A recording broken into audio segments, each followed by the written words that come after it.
This is a special presentation of American Experience. Major funding for American Experience is provided by the Alfred P. Sloan Foundation. National corporate funding is provided by Liberty Mutual and the Scotts Company. American Experience is also made possible by the Corporation for Public Broadcasting and by public television viewers. Funding for the re-release of Eyes on the Prize, made possible by the Ford Foundation and the Gilder Foundation.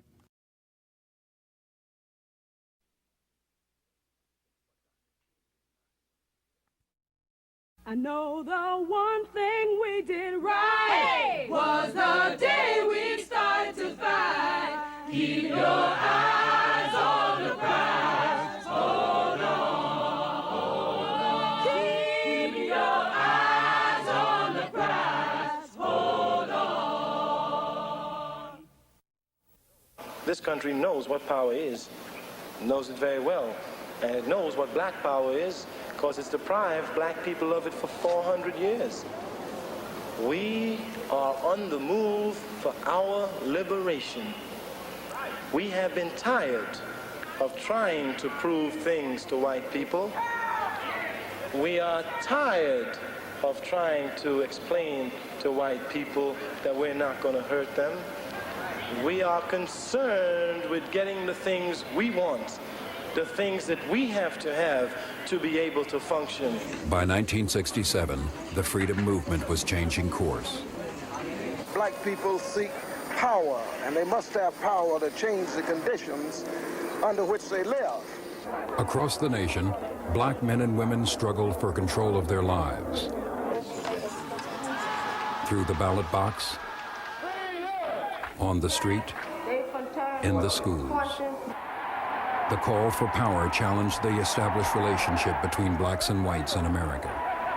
Are the people of Cleveland willing to vote for a candidate for mayor who has the best qualifications, who has the best program, who has the philosophy of government and its relationship with people, but whose skin does happen to be black? 15 million black Americans lived in the cities. Yet in 1967, no major city had ever elected a black mayor. Determined to break with that past, the black community in Cleveland, Ohio launched a voter registration campaign to support Carl Stokes. Well, we thought a black mayor could do as well as some of the white mayors had done, and we certainly thought it would be an improvement in police-citizen relations, because at that time they weren't too good. And we thought maybe he could do something about housing. We thought he would have the interests of the blacks more at heart, which the white mayors didn't seem to have particularly. 2 years earlier, Carl Stokes, an Ohio state legislator, had run for mayor and lost by a narrow margin. White voters had not supported a black candidate. Now, some were saying he might save the city from the unrest erupting in other urban areas. Cleveland had seen the fires. A violent uprising in the black neighborhood of Huff had claimed 4 lives and destroyed hundreds of homes and businesses. In the Democratic primary, Ralph Locher, the incumbent mayor, was Stokes' major opponent. We can't solve our problems so long as we have disrespect for law, so long as we have anarchy, and so long as we thumb our nose at law and order. With that in mind, this council and this administration has added 234 additional police to our force, and we've said to the hoodlum, we're going to run you out of town and we're going to have law and order in this city. Mayor Locher sought to reassure the city there would be no repeat of the disturbances in Huff. Locher's administration was also marked by industrial decline and rising unemployment. Housing for 1/3 of Cleveland's residents was considered substandard. But for some, these were not the major issues of the campaign. This election seems to have a lot more interest than a lot of elections in recent years. Why do you think so? Well, I guess it's the racial point. What is there about Locher that, you know? Well, I like what he's done, and just like he said, I think he'll find the mistakes he's made and don't make them again. Well, why wouldn't you give Stokes a chance? Well, I guess it's the idea of having a colored guy in. The realities of being elected mayor of the city of Cleveland, which was 35% black at that time and 65% white, and white Eastern European ethnics, was that you couldn't run a civil rights campaign here. You had to run a straight political campaign in which you blurred or eliminated the racial distinctions as much as you could.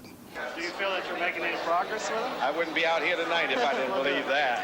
Hope I made it with you, for instance. You already had me. Good luck, good luck. I want to tell the gentleman in the back that all of us ladies, we pick our lipsticks by color, sometimes our dresses, but we don't vote that way. We study the candidates. I believe that. Civil rights was a movement where people believed that they could change the way people were treated. And in the Stokes campaign, while it was a political campaign, it had a candidate and became a campaign that stood for that kind of change. Cleveland was just over 1/3 black. Stokes needed to win white support and increase voter turnout in the black wards. We knew we had the votes, but we had to get them out. It's one thing to have them, but to have them just sit there. So we organized block by block. By late summer, the registration drive had added 30,000 black voters to the rolls. But with the primary only weeks away, campaign workers in the black neighborhoods found they had another battle to win. There was a certain segment of people who had this negative attitude. They felt, well, this just can't be. The people just won't elect a black man. We were in a motorcade coming down East 55th Street, and my wife Shirley and I were sitting on the back seat of the convertible, and a little black kid that was maybe 8 years old, probably, came up to us as we were stopped at a traffic signal, and he said, "Are you Carl Stokes?" And I said, "Yes." And he just gave a little leap in the air and ran down the street clapping his hands saying, "He's colored, he's colored, he's colored, he's colored." I thought that sort of caught the sense of pride that I felt as I went through the black areas of the city of Cleveland. If you had a choice of colors,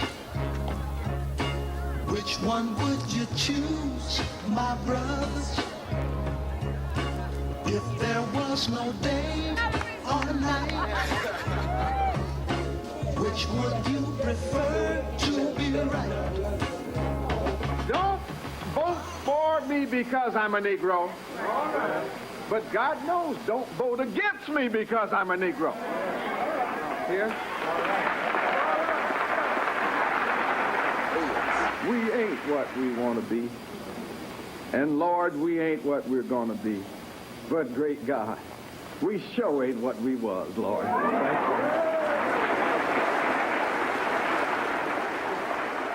On primary election day, blacks voted in record numbers. Stokes supporters knew that victory was within reach. We went back to the campaign headquarters, but it was a very difficult job even getting close to it. The campaign headquarters that I had opened months before as an empty, barren place was now just surrounded by people far out into the street, and there was dancing in the street on Superior Avenue.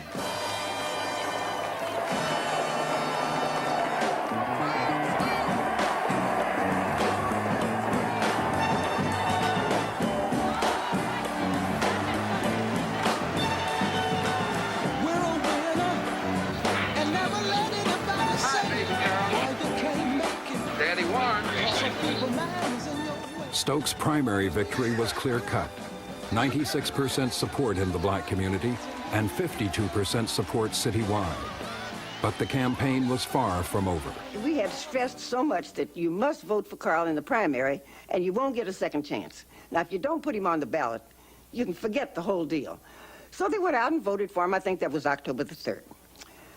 Okay, We said, now, we got to get them back to the polls again November the 7th. So we had telephone banks going, and we would call them, and we would visit them. We'd have the block captains go see them, the block supervisors, and they'd tell us, already voted for him. We said, oh, my God, we got to do a voter education campaign. They said, yes, but you just put him on the ticket. You've got to go back again and vote to be sure that he's the mayor. And that was a job.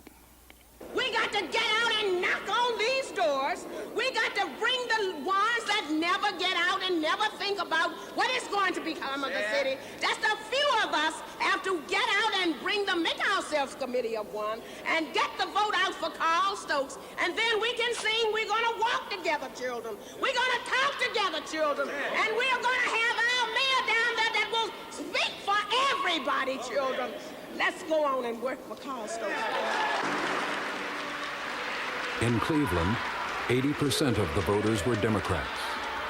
Winning the Democratic primary usually meant certain election. But white voters were moving to the Republican candidate, Seth Taft. So right after the primary, we just had thousands of people marching into our headquarters saying, we want to campaign for you. We think you're the great guy. They'd never heard of me before. But so we had it made a very uncomfortable situation, I can assure you, when a whole batch of people rush into your headquarters and want to work in your campaign when you don't like their motive. We fired a whole batch of them and went out and campaigned saying, hey, you wouldn't want a black mayor of this city, would you? And we got rid of everybody we could of that sort. Frankly, both of us ran I think, a very much an affirmative, non-racially oriented campaign, but the racial issue was like one postage stamp thickness below the surface. Stokes brought the issue into the open during a candidates' debate at a white West Side high school. Well, there were very few blacks over there to start out with. I think just a handful of us from the campaign. And blacks didn't go on the West Side too much. I mean, they never did feel too welcome. And Stokes introduced the matter of race into the campaign. Well, I am going to be brutally frank with you, and equally frank with Seth Taft. The personal analysis of Seth Taft is that Seth Taft may win in the November 7th election, but only for one reason. And that reason is that his skin happens to be white. The whole place went kablooey. You couldn't hear a thing for 5 minutes. And Carl was trying to say, hey, get attention and so forth. But he lost the audience. Now that audience was a West Side audience, and it was 90% white.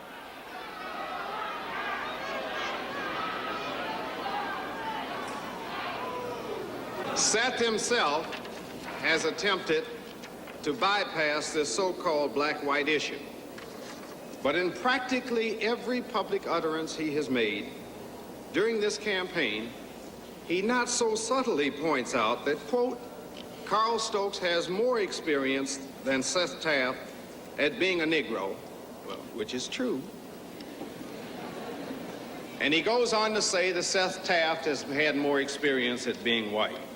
Well, now, if this is not some kind of subtle appeal, then why continually bring it up?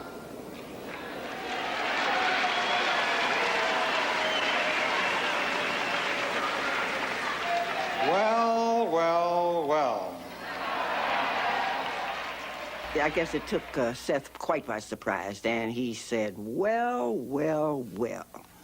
I guess if you don't vote for Carl Stokes, you're a racist, and our hearts just sank, because that was his very best remark of the whole night. And I'm sure that by Carl introducing this into the campaign, caught him by surprise, but he certainly rose to the occasion. You can believe that. And it scared us to death. It seems that the race issue is with us. Now it appears that if I say something on this subject, it's racism. If Carl Stokes says something about it, it's fair play. The debate was a turning point. Opinion polls showed large numbers of undecided white voters moving to Taft. With 15 days left to campaign, Taft reached out to the white West Side. Hello there, sir. I'm Seth Taft. How are you? For whom do you intend to vote for? Taft. Taft. What do you feel the major political issue is? Race, crime, urban renewal? Well, I'd say crime. Crime? And I want you to know that all the Slovak people are for Seth Taft for mayor in this town. Good. And this is the way they say it in Slovak. Ja som pre Seth Taft pounias najlepší chlop, co môže byť. U celej Clevelance a budze mayor. Stokes struggled to hold on to his white support. But as he continued to slip in the polls, he returned to the black community to make his appeal.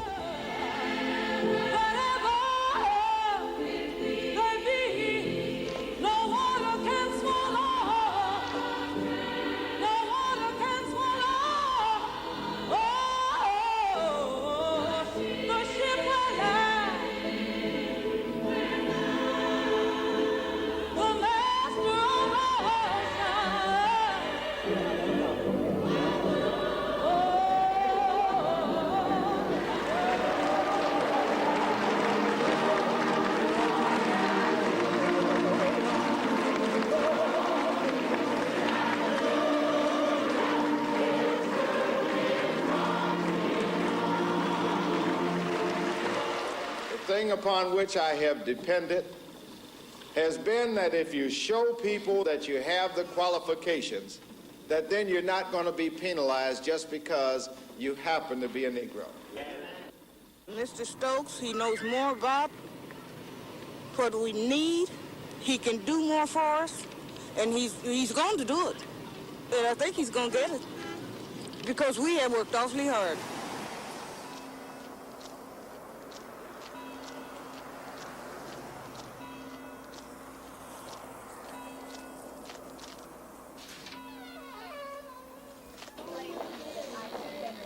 We never gave up hope because I guess we were very loose in this endeavor because Carl B. Stokes had brought more unity amongst the people of Cleveland than I had ever witnessed. And losing really wasn't part of my thought at the time. Taft 1. Stokes. Stokes 2. Stokes. Stokes 3. Stokes. Stokes 4. Taft. Taft. Taft. Taft. We were ahead in what had come in so far. And so the guys were getting me practiced up on an acceptance speech, or whatever we might call it. And then somebody came in with a list of what precincts had not reported. And as soon as we saw that, it was all over. Because the precincts that hadn't been reported at that moment were precincts in the black community. At 5 a.m., the final tally was announced. By a narrow margin, Carl Stokes had been elected mayor of America's 10th largest city. How's it feel? It's a wonderful moment.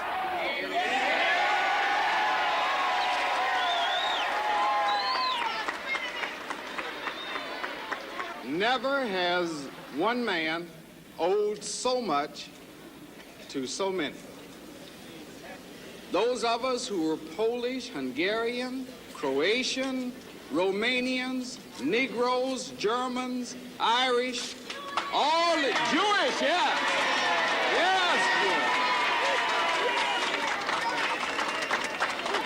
And I can find no more fitting way to end this appeal by saying to all of you,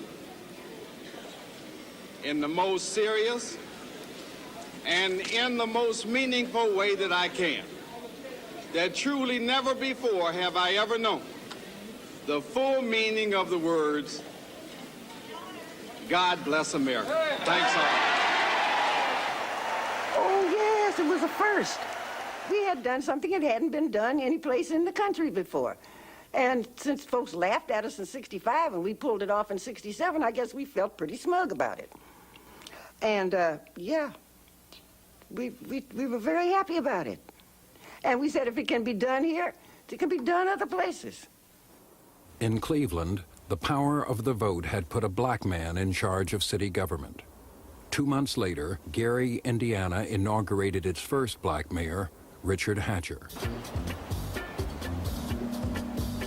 In Oakland, California, the search for power began on the streets. Blacks had little say in how their community was run. In particular, many questioned the role of the police.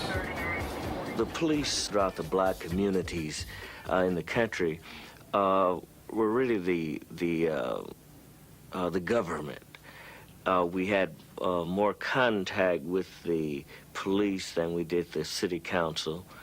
The police were universally disliked. The size of the mostly white police force was increasing. So were complaints of police brutality. Influenced by freedom struggles in the South and in Third World nations, in 1966, Huey Newton and Bobby Seale formed the Black Panther Party for Self-Defense, a symbol taken from a Lowndes County, Alabama political organization. Armed with law books and with guns, the Black Panthers monitored the actions of the police in the black community. I remember one of these first events when we got out of the car. We saw policemen, making an arrest of some kind, about 20 or 30 people in the community standing to the side watching. And the black folks, one of them says, "Hey, who are these people? Hey, man, these guys got, hey, man, I'm gonna move out of here. These guys got guns and stuff like that." They were out looking at what the police were doing. We had officers stopping a car, and then we would have a carload full of these Black Panther people pull up behind them and watch them and see what they were doing. They were looking at what the police were doing. We would follow the police around, and when the police would arrest or detain someone, we would read their rights to them. And it came down to some point where the policeman says, "What are you doing with those guns?" And Huey says, "Well, we got ours to defend ourselves and to observe you." And the police, "You have no right to observe me." And Huey, with all his law study, because he was in night law school at the time, California State Supreme Court ruling states that everyone has a right to observe a police officer carrying out his duty as long as they stand a reasonable distance away, and a reasonable distance was constituted in that particular California Supreme Court ruling is 8 to 10 feet. I'm standing approximately 22 feet from you. I will observe you, carry out your duty, whether you like it or not. And the black community saying, "Well, go ahead on and tell it." The boldness of the Panther actions attracted young blacks, many in their teens. Carrying loaded firearms in public was a well-protected legal right in California. But with the emergence of the Black Panthers, state officials introduced legislation to outlaw carrying loaded firearms within city limits. May 1967. In protest, the Panthers traveled to Sacramento, the state capital. We arrived there, all these black men and women, 24 males and 6 females with guns. And Ronald Reagan, then the governor, was on the lawn with 200 future leaders of America, 12 and 13 and 14-year-old kids. And these kids started leaving his session on the lawn and coming to see us. And these young white kids thought we were a gun club. Knowing the media would be there, the group of men and women then entered the Capitol building. They're heavily armed. Whether their weapons are loaded or not, nobody seems to know. Wait a minute. Now, wait a minute. Wait a minute. Are you under arrest? Am I under arrest? Am I under arrest? You place him under arrest. Go ahead. Am I under arrest? Take your hands off me if I'm not under arrest. If I'm under arrest, I'll come. If I'm not, don't put your hands on me. Is this the way the racist government works? Don't let a man exercise his constitutional rights? If my sweater's ripped, you will get... I'd like to make a statement now with this respect. Statement of the Black Panther Party for Self-Defense on the Mulford Act now pending before the California legislature. The Black Panther Party for Self-Defense calls upon the American people in general and the black people in particular to take full note of the racist California legislature, which is now considering legislation aimed at keeping the black people disarmed and powerless at the very same time that racist police agencies throughout the country are intensifying the terror, brutality, murder, and repression of black people. A nation that had grown used to the nonviolent civil rights movement was now confronted with new images of black protests. Later, at a Sacramento service station, news cameras documented the continuing debate over law and guns. Ain't no sawed-off. That's a rad shotgun just like yours. You don't know the Constitution, right? Sure we do. We're well aware of the Constitution. You have no right to take my gun away from me. You break the Constitution right. The pamphlet says that the Black Panther Party for Self-Defense calls on the American people in general to take careful note of the racist California legislature. Why do you believe the legislature is racist? Don't you know? You're a part of it, and you're obviously, it's a white system. It's not obvious to see where we at. Do you believe everything that's in that pamphlet? The pamphlet speaks for itself.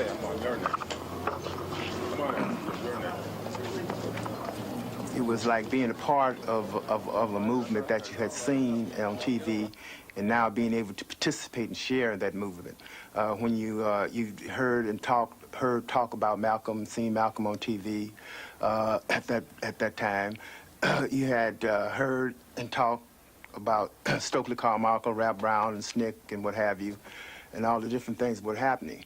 And to become a part of a movement that had encompassed all these different concepts and ideals in its own creative way, it brought a sense of pride. But there was the doubts and the fear of whether you were going to survive or exist, but which became a part of your makeup, and you went on took care of business the way you had to. The Panthers had not violated California gun law.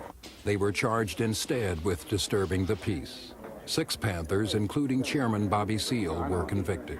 Well, as Chief Deputy Attorney General, I'd had experience, and the Department of Justice, the state of California, had experience in the 1960s, prior to this time, with a variety of nut groups, both extreme left and extreme right, who were running around with guns thinking that they could solve the problems of California and the world through direct militant action. And we were and had been well informed, and in some cases had surveillance upon extreme groups that carried weapons. When these characters came along, we thought they were another irritating part of the bouillabaisse that was starting to bubble all over California. We needed them like a severe case of a bad disease. The Black Panther Party's style and dramatic actions captured the attention of the media, yet the Panthers often disagreed with the way they were portrayed.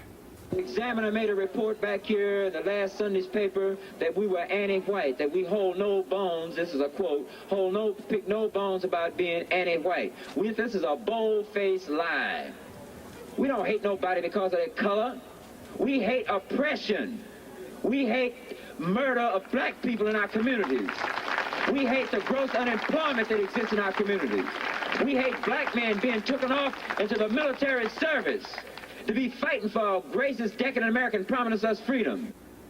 To present their story and their program for social change, the Black Panthers created a national newspaper. Language and art were important tools of the new party. I knew that images had to be changed. I know sociologically that words, the power of the words stigmatize people, and we felt that the police needed a label other than that fear image that they carried in the community.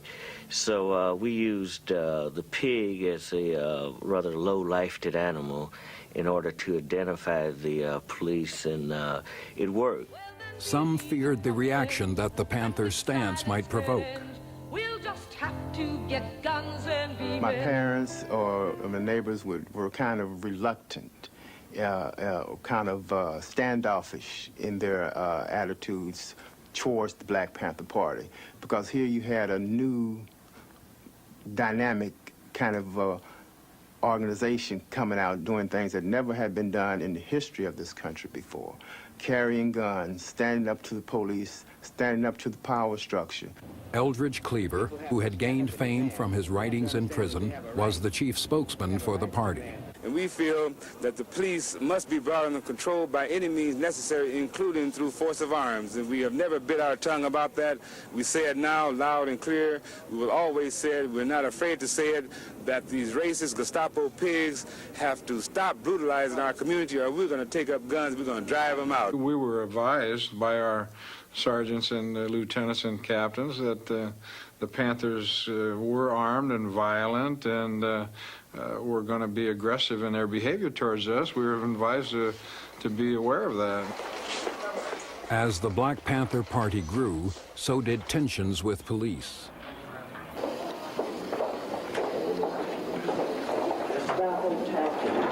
In October of 1967, a year after the party's formation, Huey Newton was shot in the stomach in a confrontation with police.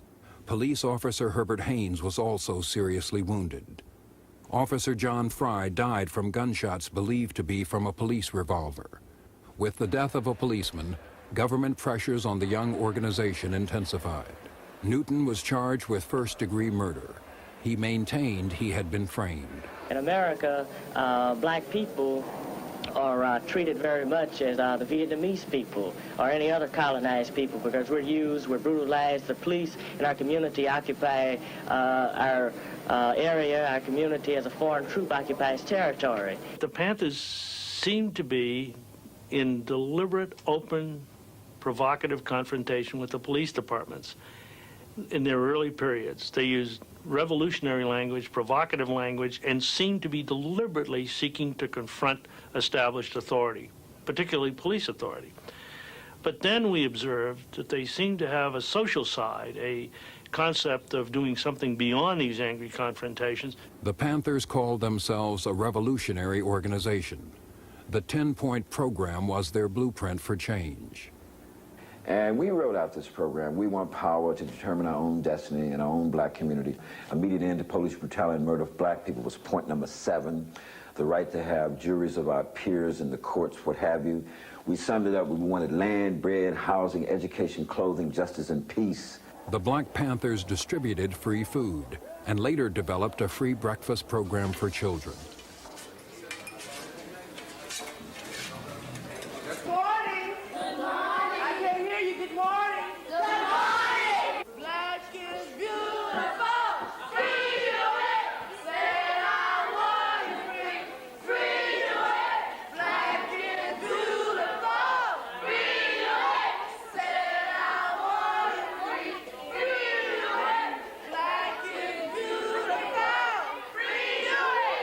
The idea was obviously twofold, for the specific purpose of serving those people who were directly benefited by our programs, but also secondarily to influence the minds of people to understand not only that the Black Panther Party was providing them this, but more importantly that if they could get food, that maybe they would want clothing, and maybe they want housing, and maybe they'd want land, and maybe they would ultimately want some abstract thing called freedom. Around the country, particularly in urban areas, young black men and women formed local chapters. The party grew much too rapidly because many of the young people were very enthusiastic about the guns and about the berets, but they knew little about the community programs that they were really our reason for existing. The growing party still faced the dilemma of having its leader, Huey Newton, in prison. Court proceedings attracted national attention, bringing support to the Panthers from an alliance of white and black political organizations. You're obviously in good spirits, Huey. Why? Because I have the people behind me, and the people are my strength. Huey's mother's here, Newton.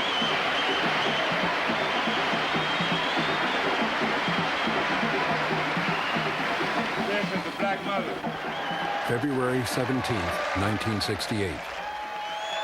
Stokely Carmichael, James Foreman, H. Rap Brown, leaders of the Student Nonviolent Coordinating Committee, now joined forces with the Black Panther Party in their call for revolution. And so in talking about Brother Huey Newton tonight, we have to talk about the struggle of black people, not only in the United States, but in the world today, and how he becomes part and parcel of that struggle, how we move on so that our people will survive America. See, it's no in-between. You're either free or you're a slave. There's no such thing as second-class citizenship.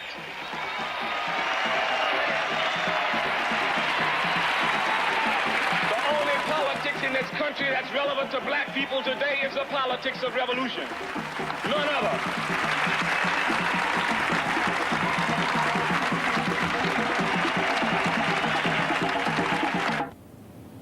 April 6, 1968. A gun battle on the streets of West Oakland. 5 men were wounded, 3 police officers and 2 Panthers. A third Panther, Bobby Hutton, age 17, was shot to death. Black people are now to organize in a fashion where we have maximum retaliation against all forms of racist, police brutality, and attacks. What changes have there been in the Black Panther Party since the gunfight last weekend? What you mean, what changes? We have a black man that's dead, murdered by pigs. That's a change.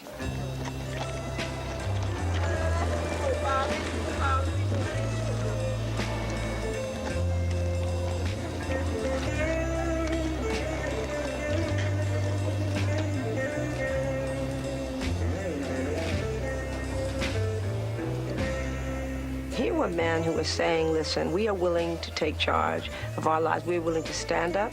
We're willing, I mean, there was the appeal that Malcolm had in many ways. They had a certain subjective appeal to my psyche and to my emotional need to say, yes, there were men in this world who cared, black men, who cared about the community and wanted to do something and were willing to take it to the last degree. In the fall of 1968, 2 years after the party's founding, Huey Newton was convicted of manslaughter in the death of police officer Fry, a conviction which was later overturned. With chapters in 25 cities, government surveillance was increasing. The membership of the Black Panther Party had reached several thousand and was growing.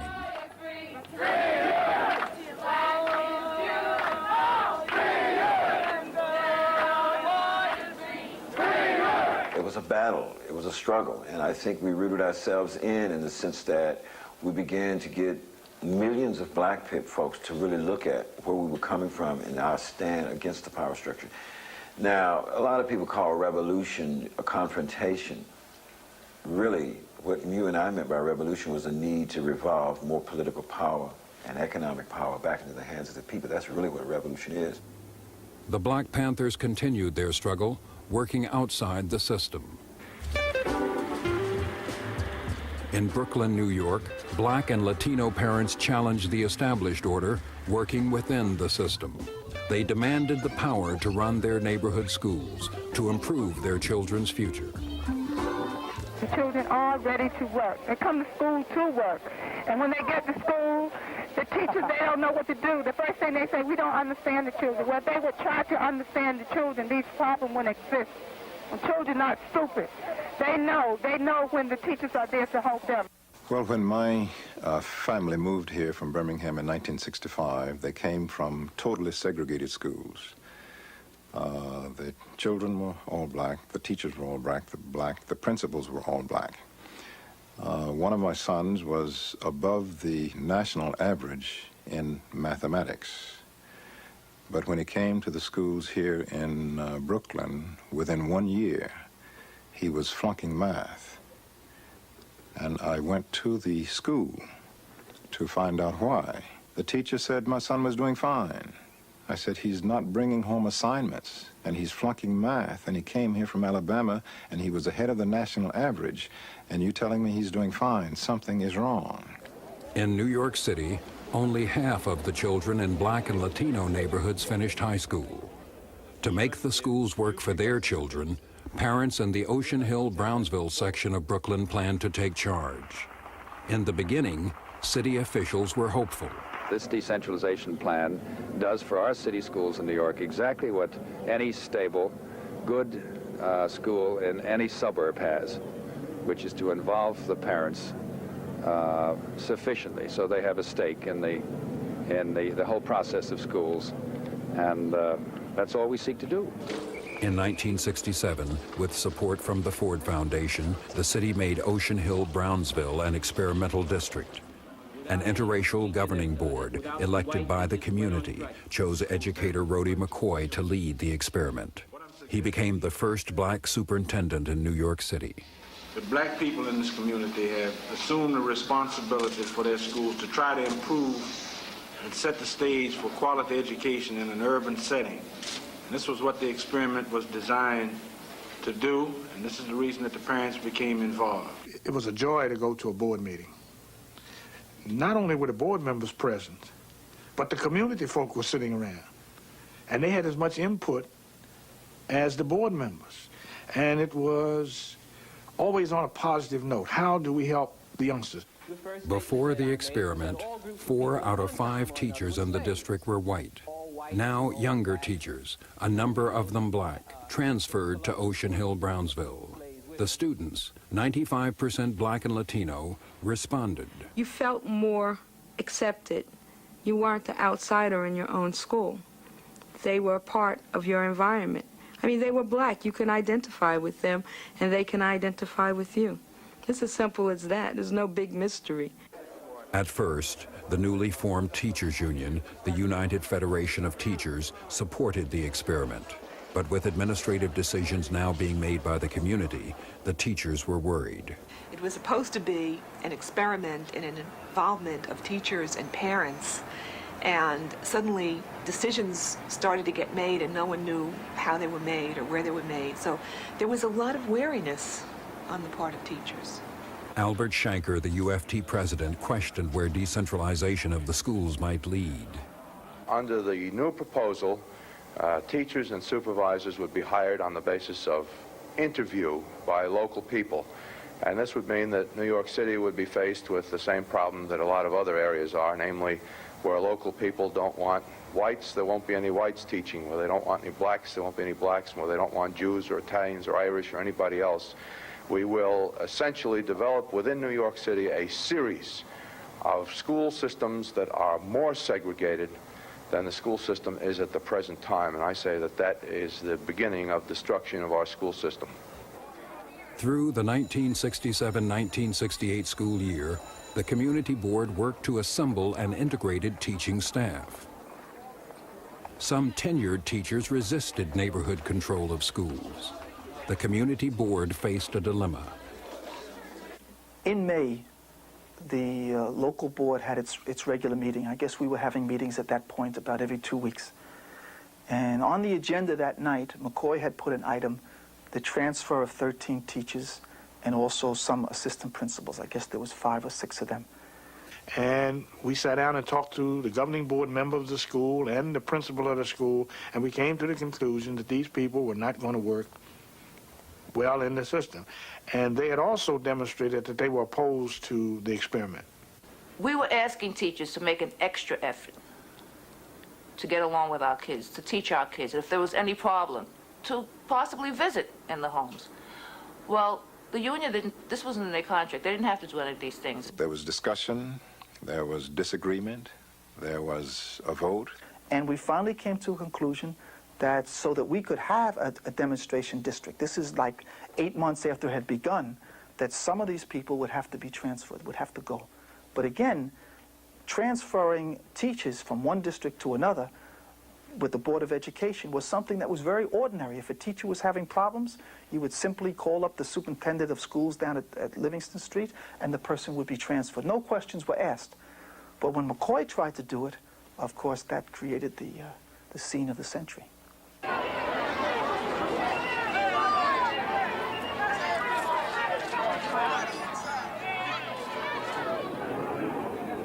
The teachers argued that the transfers were illegal. The city agreed. The dismissed teachers attempted to return to Junior High School 271, but community members refused to let them in. Sit down there, Mr. Goldberg. Now, what you want here? You receive a letter from the governing board, right? This is the parents and the community. So you let your Albert Shanker continue running your life and keep on making it. You're not coming in soon. Well, there's 19, and there are many more, but we figured we'd start slowly. These 19 have been knocking the program, have been causing trouble in the schools. We have people that are telling the black children that the Puerto Ricans are against them and the Puerto Ricans are against the blacks. We have to take steps to keep these people out, to make sure these people are not allowed in, to miseducate our kids, because if we allow this, then we're condoning it because we're paying their salaries. You're sabotaging the classes. Now, I tried to find out what she meant by that. Do you know? The charges that was made previously, or the statement that's been made previously, is that we were sabotaging the project. Now, if that means questioning some of the actions of the governing board, then we must plead guilty to this. We have not been in complete agreement with everything they've done. Obviously, we're not in agreement with what they've done now. At no time had anybody mentioned that there was a problem with my service, or for that matter, with any of the people who were named, or certainly the majority of them. I didn't know them all. But here was this letter that ordered me out. So all I can say is I was dumbfounded. 350 union teachers walked out of Ocean Hill-Brownsville schools to support the dismissed teachers. The community vowed to keep the schools open and maintain control. So at one point the issue was just removing those teachers from our complex. And now the basic issue has to do with total community control over the schools. What does that mean, Mr. McCoy? It means control over the schools, personnel, finance, everything. Hiring, firing, absolutely. September 1968, a new school year. The local board refused to take back the dismissed teachers.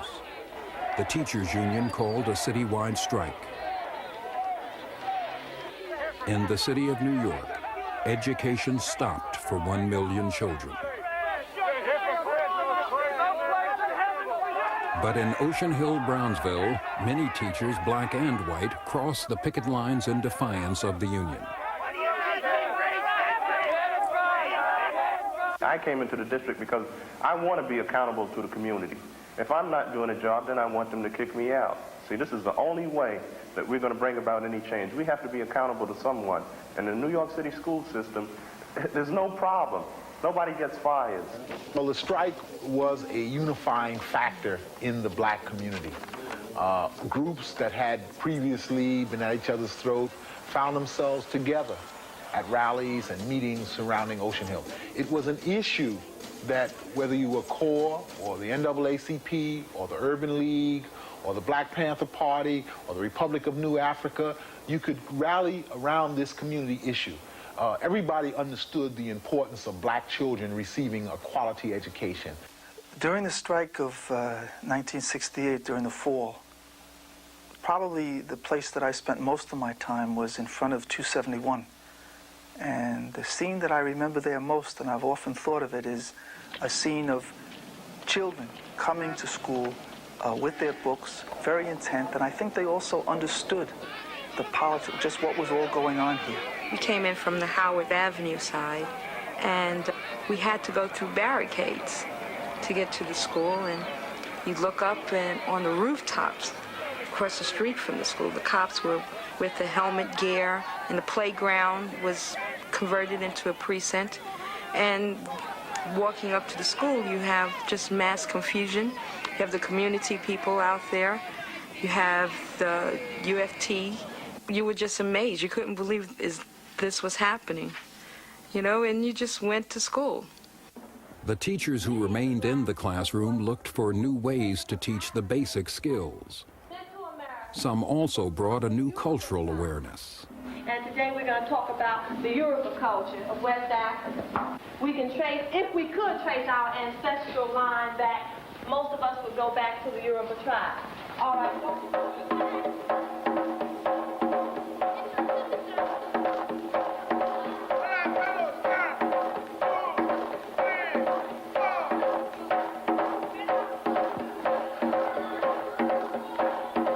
What the black teachers did do was to broaden us, our perspective of looking at things. We were no longer members of a small community called Ocean Hill-Brownsville.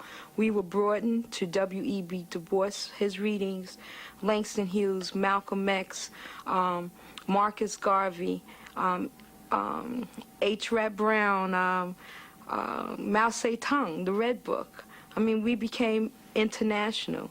And it was a good thing because black people are the third world. The third world is much larger than European history. Outside of New York City schools, the battle was escalating. Community members questioned the union's commitment to the children.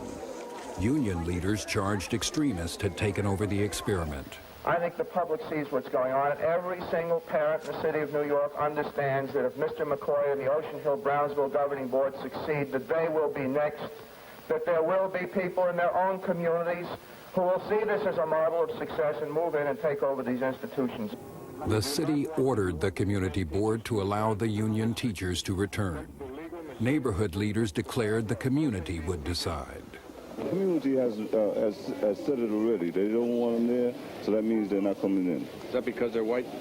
I don't know. You'd have to ask the governing board. If it was left up to me, they wouldn't be letting them simply because they weren't white, right? You would keep them out? Right, I certainly would. Why is that? Why? Because I don't think that any white person is interested in giving black children education. That's my particular feeling.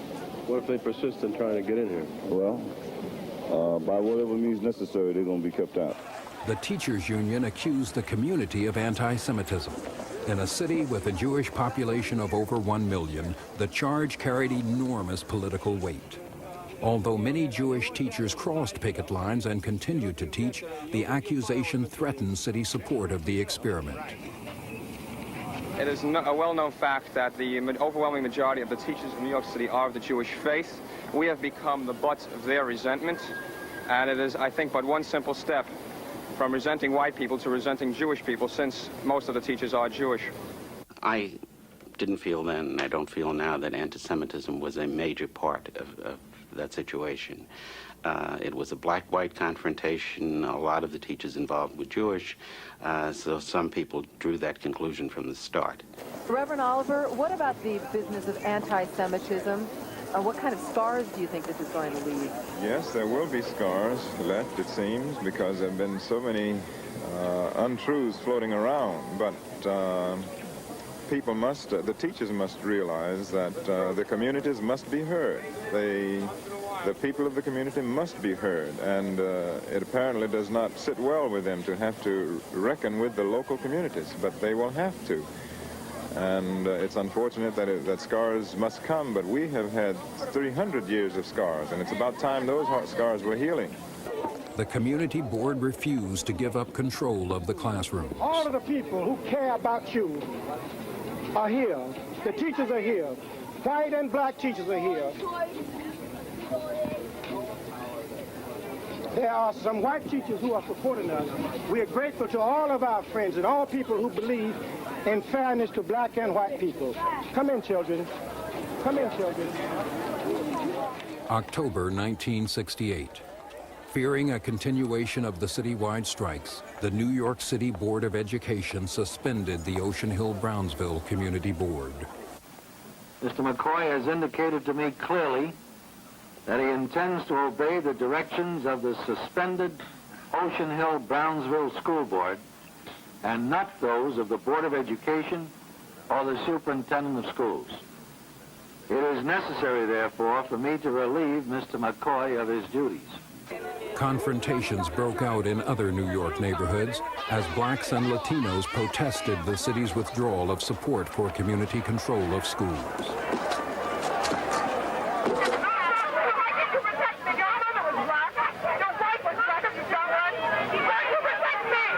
This is a struggle against educational colonialism.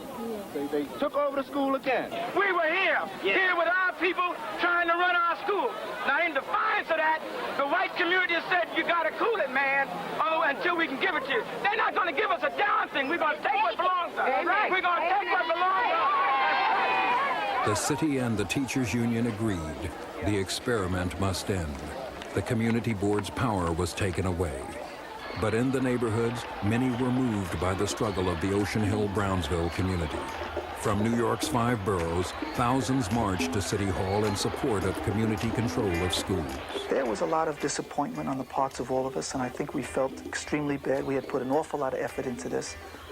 But I think this was a period, the 60s was such an incredibly interesting period that I think we realized also that something really good had happened.